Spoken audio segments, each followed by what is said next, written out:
Okay, so sa Friedrich F12, imbis na hiwalay mong gagawin yung first tsaka middle layers, dito, sabay mo silang gagawin. So, yan. Kaya, after mong gawin yung cross, tapos ipwesto siya sa ilalim, maghanap ka ng corner piece, kahit anong corner piece na may white, hanggat maaari dito. Tapos, imbis na gawin mo na to,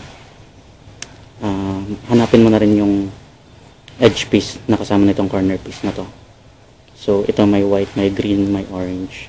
Ang edge piece na kasama niyan, may green tsaka orange din. So, yan. So, tawagin natin si corner piece na first piece. Tapos, si edge piece na second piece.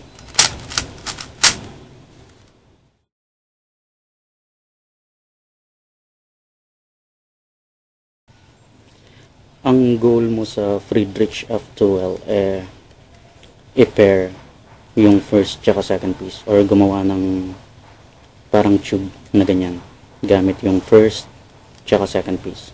So after mong gumawa ng tube, ang kailangan mo na lang gawin i-shoot sila sa kung saan sila pupunta. So ang pag-shoot parang itapat mo yung corner kung saan siya pupunta, tapos harapin mo yung white. Tapos, ganito. I-move mo siya out of the way. Taas mo yung pupuntahan niya. Pasok. Baba. So, yan.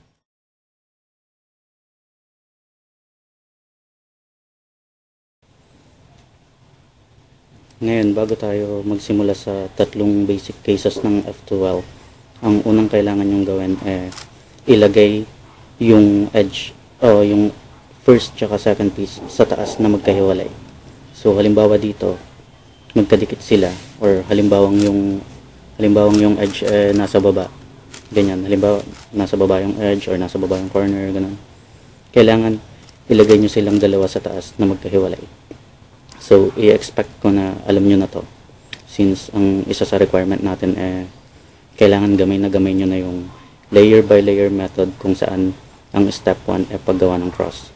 So, kailangan magkahiwalay. Okay?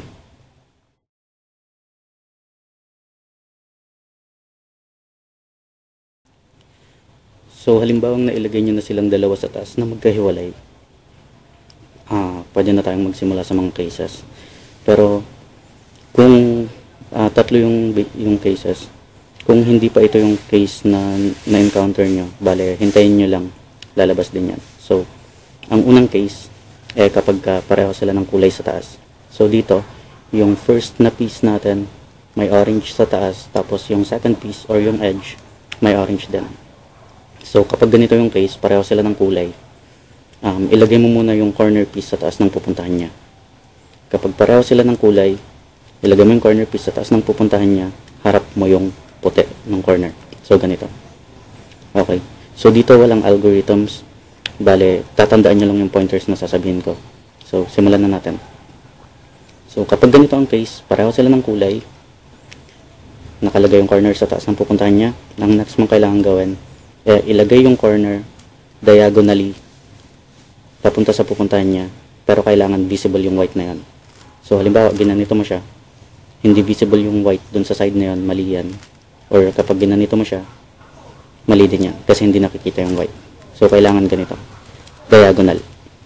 Okay, so tandaan nyo lang yung pointers. Move diagonally, nakikita yung white dun sa side na yan. Tapos itaas yung pupuntahan niya. Tapos after nun, ilagay mo yung edge doon sa pinakalikod para kapag ibinalik mo yung pupuntahan niya, mag-prepare sila. So, wag mo nang babaguhin yung harap mo. Ang gawin mo lang, ibalik mo yung pair dito. Tapos, yung pag-shoot. I-move mo siya out of the way. Itaas yung pupuntahan niya. Ipasok yung pair. Baba. Okay? So, ito naman yung mirror nung case na yun. Parang case lang. Medyo iba lang ng konti. Pero yung pointers na gagamitin pareho din. So, pareho sila ng kulay. Ilagay yung corner sa taas ng pupuntahan niya. Harap mo yung puti. Pag pareho sila ng kulay. Tapos, ganun din. I-move mo diagonally yung corner sa pupuntahan niya. Nakikita yung white doon. Itaas yung pupuntahan niya. ilagay yung edge dun sa pinakalikod. Ibalik yung pupuntahan niya para mag-pair silang dalawa. Tapos, ibalik yung corner sa taas ng pupuntahan niya. Tapos, isushoot na natin. Move mo siya out of the way para hindi siya mabali. Taas yung pupuntahan, pasok, baba. So, ang pagkakaiba lang yung una sa kanan taas ginawa, ito naman sa kaliwa tsaka sa taas ginawa.